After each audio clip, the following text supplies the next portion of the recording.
आज हमारी ज्ञान यात्रा हमें यशायाह की पुस्तक में ले जाती है और मुझे आपको बताना है, यह कहने मात्र से मुझे ऐसा लगता है जैसे मैं माउंट एवरेस्ट के आधार पर खड़ा एक पर्वतारोही हूँ। यहाँ पुराने नियम में भविष्यवक्ता यशायाह मुख्य प्रवक्ता हैं और वह हमें उस पर्वत शिखर पर ले जाएंगे। हम ईश्वर की महिमा, छादिम की भव्यता को पहले कभी नहीं देखे गए तरीके से देखेंगे। मैं सोचता हूं कि जे सिडलो बैक्स्टर ने वर्षों पहले क्या लिखा था, जैसे बीथोवेन संगीत के क्षेत्र में है, जैसे शेक्सपियर साहित्य के क्षेत्र में है, जैसे स्पर्जन विक्टोरियन युग में प्रचारकों के बीच थे, यशायाह भविष्यवक्ताओं के बीच वही सब कुछ है। अब यशायाह यीशु के जन्म से 700 साल पहले सेवा करेंगे। यशायाह यहूदा में 4 राजाओं की सेवा करेंगे, एक प्रकार से आधिकारिक दरबारी भविष्यवक्ता के रूप में, और वह 50 वर्षों की अवधि में सेवा करेंगे। अब जब हम इस पुस्तक के माध्यम से अपनी ज्ञान यात्रा शुरू करते हैं तो यहां संदर्भ को समझना महत्वपूर्ण है। हर भविष्यवक्ता का प्रचार उस वाचा से निकलता है जो परमेश्वर ने इज़राइल के साथ की थी। ये भविष्यवक्ता परमेश्वर की आवाज़ हैं और वे इज़राइल को आज्ञाकारिता की ओर वापस बुला रहे हैं, और यही यशायाह करने जा रहे हैं। वह परमेश्वर के लोगों को चेतावनी दे रहे हैं कि यदि वे अपनी विद्रोहिता से पश्चाताप नहीं करते हैं तो न्याय आएगा। लेकिन वह उन्हें यह भी याद दिला रहे हैं कि जो लोग परमेश्वर का अनुसरण करते हैं उनके लिए क्या रखा है। वैसे इसमें आप और मैं भी आज के दिन तक शामिल हैं। अब इसके साथ आइए इस महान भविष्यवाणी की पुस्तक को यहीं पहले पद से खोलें। आमोज के पुत्र यशायाह का दर्शन जो उसने यहूदा और यरूशलेम के विषय में उज्ज्याह, योथाम, आहाज और हिजकिय्याह यहूदा के राजाओं के दिनों में देखा। हे आकाश सुनो, और हे पृथ्वी कान लगाओ, क्योंकि यहोवा ने कहा है, मैंने बच्चों को पाला और बढ़ाया, परंतु उन्होंने मेरे विरुद्ध विद्रोह किया है। खैर, यशायाह अब आगे बढ़ने वाले हैं और भविष्यवाणी करेंगे कि परमेश्वर यहूदा के चारों ओर की दुष्ट जातियों का उपयोग करेगा ताकि उन पर न्याय लाया जा सके, उन्हें निर्वासन में ले जाया जा सके। अब यशायाह के प्रचार के पैटर्न के अनुसार वह इस न्याय की चेतावनी के बाद अनुग्रह का निमंत्रण देते हैं। यहां इस पद में 18, आओ अब हम मिलकर विचार करें। प्रभु कहते हैं, यद्यपि तुम्हारे पाप लाल रंग के हैं, वे बर्फ के समान सफेद हो जाएंगे। यद्यपि वे गहरे लाल हैं, वे ऊन के समान हो जाएंगे। दूसरे शब्दों में, पाप ने उनके जीवन को दागदार कर दिया है, और यह आपके और मेरे जीवन को भी दागदार कर चुका है। और यह कोई साधारण दाग नहीं है, यह उन गहरे लाल दागों में से एक है जिसे आप अपने कालीन या कपड़ों से नहीं निकाल सकते। अच्छी खबर यह है कि भगवान ऐसा कर सकते हैं। वह अपने विद्रोही लोगों को उनके सभी अपराधों से शुद्ध कर सकते हैं। वह उनके जीवन को जैसे कि नई गिरी हुई बर्फ के समान सफेद बना सकते हैं, और यह बहुत ही स्वच्छ होता है। जिन्हें क्षमा किया गया है उन्हें अब उस महिमामय राज्य में प्रवेश करने की अनुमति है, जिसे यशायाह यहाँ अध्याय 2 में, यहाँ पद 2 में वर्णन करना शुरू करते हैं। यह अंतिम दिनों में होगा कि प्रभु के घर का पर्वत स्थापित होगा मुख्य, और कई लोग आएंगे और कहेंगे, आओ हम प्रभु के पर्वत पर चढ़ें ताकि वह हमें अपनी राहें सिखा सके और हम उसके मार्गों पर चल सकें। अब यह सब पूरा होगा जैसा कि प्रकाशित वाक्य अध्याय 20 में दर्ज है, जब यह 1000 साल का यह सहस्राब्दी राज्य क्लैश के बाद स्थापित होगा, और वैसे यरूशलेम पृथ्वी पर प्रभु के राज्य की राजधानी शहर बन जाएगा। अब यशायाह के उपदेश का एक और पहलू यह है कि वह राष्ट्र को उनके निकट भविष्य की घटनाओं और दूर के भविष्य में होने वाली घटनाओं के बारे में चेतावनी देते हैं। हम उन घटनाओं को अंत समय कहते हैं, और यहां अध्याय 2 में यशायाह उस दूर के प्रभु के दिन का परिचय देना शुरू करते हैं, उस आने वाले क्लेश काल का, अंत समय में जब भगवान पृथ्वी पर अपना क्रोध प्रकट करेंगे।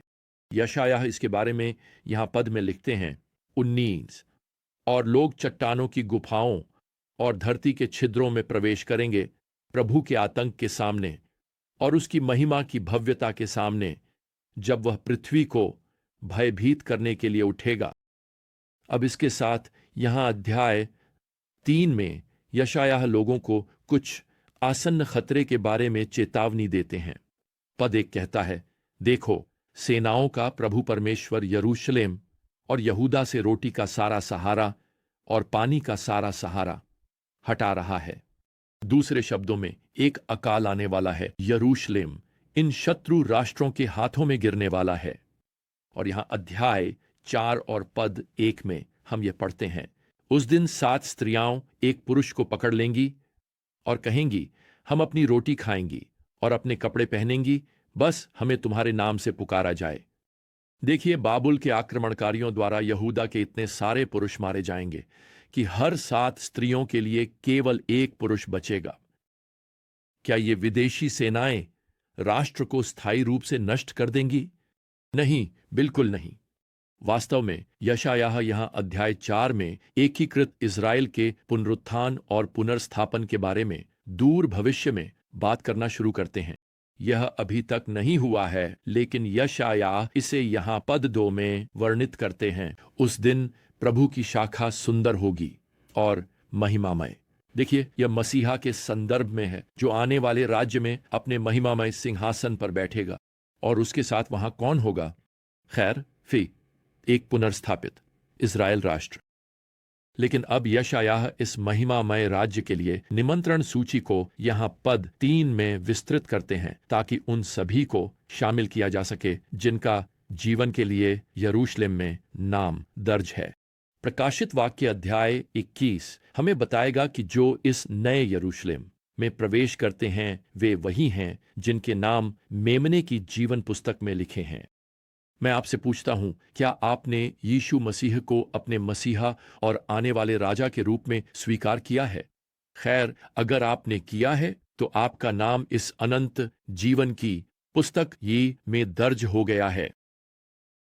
अब यहां अध्याय 5 में यशायाह यहूदा की दुष्टता का वर्णन करने जा रहे हैं, और सच कहूं तो यह मुझे आज के कई राष्ट्रों की दुष्टता की याद दिलाता है।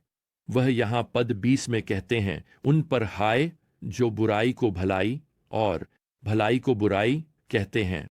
वह पद 21 में जोड़ते हैं, उन पर हाय जो अपनी ही दृष्टि में बुद्धिमान हैं। प्रिय, कोई भी राष्ट्र जो बुरी चीजों को अच्छा और अच्छी चीजों को बुरा कहता है, वह परमेश्वर के न्याय की ओर बढ़ रहा है।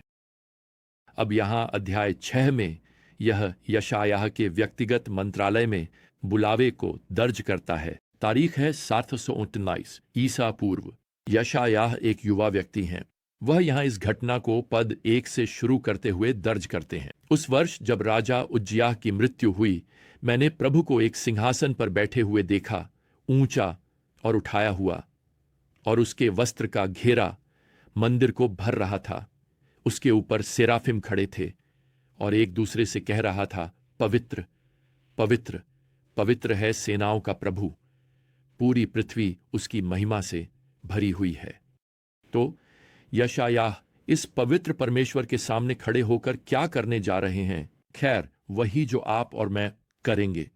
वह यहां पद 5 में कहते हैं, हाय मुझ पर, मैं अशुद्ध होंठों वाला व्यक्ति हूं और मैं अशुद्ध होंठों वाले लोगों के बीच में रहता हूं। खैर, परमेश्वर उसके पाप के स्वीकार को इस प्रकार उत्तर देते हैं कि वे एक स्वर्गदूत को वेदी से जलता हुआ कोयला लेकर हम यशायाह के मुंह को छूने के लिए भेजते हैं। यहाँ पद 7 में कहा गया है, देखो, यह तुम्हारे होंठों को छू चुका है, ये तुम्हारा दोष दूर हो गया है और तुम्हारा पाप प्रायश्चित हो गया है। ये क्षमा का एक अद्भुत चित्र है। यह परमेश्वर की कृपा का उपहार है जब हम आज भी अपने पापों को स्वीकार करते हैं। खैर, पद 8 में परमेश्वर पूछते हैं, मैं किसे भेजूं और हमारे लिए कौन जाएगा? और यशायाह उत्तर देते हैं, मैं यहां हूं, मुझे भेजो। अब मुझे नहीं पता कि कितने लोग इस प्रकार की सेवा के लिए स्वयं सेवा करेंगे जब वे सुनेंगे कि परमेश्वर यशायाह के लिए क्या भविष्यवाणी करते हैं। वह यहाँ पद 9 में कहते हैं कि लोग उसकी बात नहीं सुनेंगे, उसे कोई सकारात्मक परिणाम नहीं दिखेगा, अगर बिल्कुल भी। लेकिन यशायाह ने सच में कहा था, मैं यहां हूं, मुझे भेजो। खैर, आज हम थोड़े और यशायाह जैसे बने। चाहे हमारे आसपास के लोग कुछ भी कह रहे हों, चाहे हमारी संस्कृति कुछ भी कर रही हो, चाहे परिणाम कैसे भी दिख रहे हों, आप जानते हैं, बनने के लिए चलिए बस हमारे महान परमेश्वर से कहते रहें, मैं यहां हूं, मुझे भेजो।